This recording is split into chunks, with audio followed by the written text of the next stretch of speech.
ज्येष्ठ शिक्षण तज्ज्ञ, माजी राज्यपाल आणि पद्मश्री डॉक्टर डी.वाय. पाटील यांना आज गुरुवारी शासकीय इतमामात अखेरचा निरोप देण्यात आला.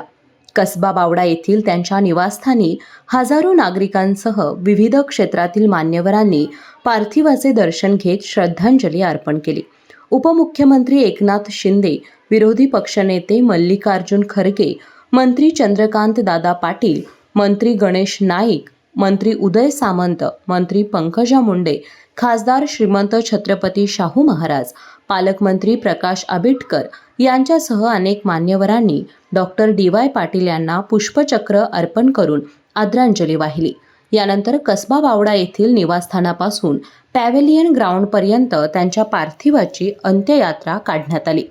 मार्गभर नागरिकांनी मोठ्या संख्येने उपस्थित राहून अश्रुपूर्ण वातावरणात आपल्या लाडक्या डी.वाय. पाटील दादांना अखेरचा निरोप दिला.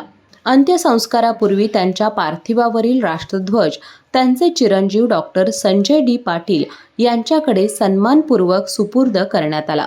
त्यानंतर उपस्थित मान्यवरांनी पुष्पचक्र अर्पण करून अखेरची मानवंदना दिली. पोलीस दलाच्या तुकडीने शस्त्र उलट करून शोक व्यक्त केला. तसेच हवेत बंदुकीच्या फैरी झाडून शासकीय सलामी देण्यात आली.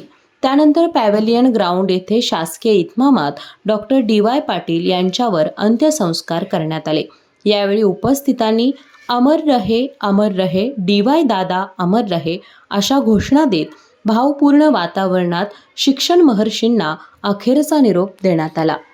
शिक्षण महर्षी, माजी राज्यपाल आणि पद्मश्री डॉक्टर डी.वाय. पाटील यांचं काल निधन झालं. जसजशी निधनाची बातमी सर्वत्र पसरत गेली तसतसं कोल्हापूर जिल्ह्यातून, महाराष्ट्र राज्यातून, देशभरातून आज अनेक राजकीय नेते, त्यासोबतच दादांवर प्रेम करणारे नागरिक आहेत ते या पॅव्हेलियनच्या ग्राउंडच्या इथे त्यांना शेवटचा निरोप देण्यासाठी आहे ते जमा झाले होते. या ठिकाणी तुम्ही पाहायला गेला तर जनसागर आहे तो दादांना शेवटचा निरोप देण्यासाठी जमले होते. अनेकांच्या डोळ्यांमध्ये आहे तो अश्रू अनावर झालेला देखील पाहायला मिळालं. एकंदरीतच दादांचं कार्य आहे ते प्रत्येक क्षेत्रामध्ये असल्याचं देखील या नागरिकांच्या वतीनं, अनेक राजकीय नेत्यांच्या वतीनं देखील सांगण्यात आलं. त्यासोबतच पाहायला गेलं तर सध्या त्यांच्या घरापासून आहे ते पॅव्हेलियन ग्राउंडपर्यंत आहे तो अंत्ययात्रा काढण्यात आली. त्यानंतर पॅव्हेलियन ग्राउंडच्या या ठिकाणी आहे तो शेवटचा विधी आहे तो करण्यात आला आणि त्यानंतर दादा आहेत ते अनंतात विलीन झाले आहेत. त्यासोबत अनेक राजकीय नेत्यांच्या वतीनं देखील या ठिकाणी त्यांना अभिवादन करण्यात आलं. त्यासोबतच देशाचे पंतप्रधान नरेंद्र मोदी असतील, राहुल गांधी असतील, प्रियंका गांधी असतील यांनी देखील ट्विट करत आहे तो